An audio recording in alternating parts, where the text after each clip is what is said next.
If you were to build a player who epitomizes what Tiger Cats football is all about, some of the key attributes would include toughness and physicality, a high motor with a nose for the ball, reliability and excellence in all aspects of the game.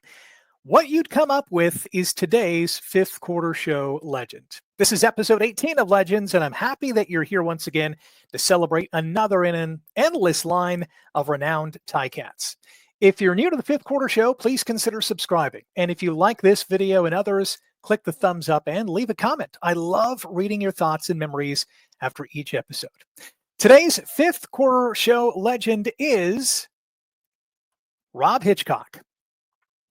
Robert Hitchcock is a born and bred Hamiltonian who came into this world on October 28, 1970. Rob's parents, Phil and Jean, had season's tickets to the Tiger Cats, and so it was only natural that, like many youngsters in this city, little Rob grew up idolizing the black and gold. Started playing football in grade 10 at Glendale High School under the tutelage of legendary coaches Dennis Griffin and Ed Turek, before earning a scholarship to play linebacker at Weber State from 1991 to 94. When he wrapped up his NCAA tenure with the Wildcats, he was in the top 5 in tackles and blocked kicks. During the 1995 CFL Combine, the Saskatchewan Roughriders told Hitchcock that they were planning to take him in the first round of the draft. But instead, the Riders selected offensive lineman Rob Lazio with the first round pick. With the first pick of the second round, 17th overall, the Ticats selected Hitchcock. And it was his father, Phil, who called him to share the good news. Hitch made an immediate impact in Hamilton in his rookie season by playing in all 18 games and making 39 defensive tackles, 16 special teams tackles, 2 pass knockdowns, and 1 fumble recovery. The Ticats went 8-10 and finished in 4th place in the newly formed North Division as the CFL expanded further into the U.S., and they lost 31-13 to first place Calgary in the semifinal. There was no sophomore slump in 1996 when Hitchcock made the move to safety. The U.S. teams folded, although Baltimore moved to Montreal, and Ivor Stadium was granted the Grey Cup for the first time since 1972. Hitchcock missed 4 games, but still made 40 tackles, his first career sack, 4 interceptions, and knocked down 3 passes. But the Cats went 8-10 again and lost 22-11 to the Alouettes in the East Semi. Entering the 1997 season, the 26-year-old Hitchcock made up the nucleus of a solid defense, along with Joe Montford and Mike Philbrick on the defensive line, linebacker Calvin Tiggle, and defensive back Orlando Steinauer.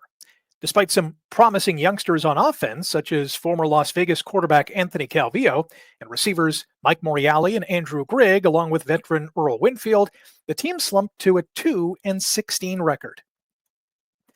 If 1997 was bad, 98 was the polar opposite, with Ron Lancaster hired to replace head coach Don Sutherland, and quarterback Danny McManus and receiver Darren Flutie coming with him from Edmonton. The Ticats had new life. Hitch made 59 total tackles, a sack, 2 tackles for a loss, a pass knockdown, a fumble recovery, and 4 interceptions to lead Hamilton to a 12-5-1 first-place finish and an epic win in the East Final over Montreal thanks to a last-second game-winning 54-yard field goal by Paul Osbaldiston. The 98 Grey Cup was Hitchcock's first, but it did not go according to plan as Calgary used a last-second field goal of their own to beat Hamilton 26-24. But it provided the Ticats with extra motivation in 1999, and Hitchcock earned his first All-Star selection after recording a career-high 52 defensive tackles, along with 10 more on special teams, and added 5 interceptions and 2 pass knockdowns. The 11-7 Ticats beat Toronto in the East semifinal, took down Montreal again in the East final, and set up a championship rematch against the Stampeders. The hard-hitting Hitchcock sacked Calgary quarterback Dave Dickinson in the third quarter of the 87th Grey Cup, but the play he remembers most was Flutie's one-handed touchdown catch that helped Hamilton beat the Stamps 32-21 for the team's first Grey Cup win since 1986. Sadly, it would be the last Grey Cup Hitch would play in. Hitchcock continued to punish receivers and put up big numbers and earned his second All-Star nod in 2001 with 59 total tackles and 6 interceptions. And he had an even better year in 2002 with 62 tackles and 8 picks. But the Cats never finished better than second place, It sunk to a CFL worst 1-17 in 2003 as the club declared bankruptcy and was taken over by the league, along with the cash-strapped Toronto Argonauts. During training camp in 2007, Ticats fans were shocked to hear that the team had released Hitchcock and his longtime teammate and good friend Mike Morreale. The latter retired, but Hitch signed with Edmonton in October and played in 3 more games, the last of which was in Hamilton against his hometown Ticats. He retired as Hamilton's franchise leader with 484 defensive tackles and 122 special teams tackles, and the second most interceptions with 36. The 2-time CFL All-Star and 3-time East All-Star earned 1 championship ring and a legacy of being one of the hardest hitters the game had ever seen. Rob Hitchcock, who was inducted into the Ticats Wall of Honor in 2019 and who I cannot believe is not already in the Canadian Football Hall of Fame, is a true legend. Thanks for watching this edition of the Fifth Quarter Show Legends. If you enjoyed this episode, click that thumbs up, subscribe, leave me a comment.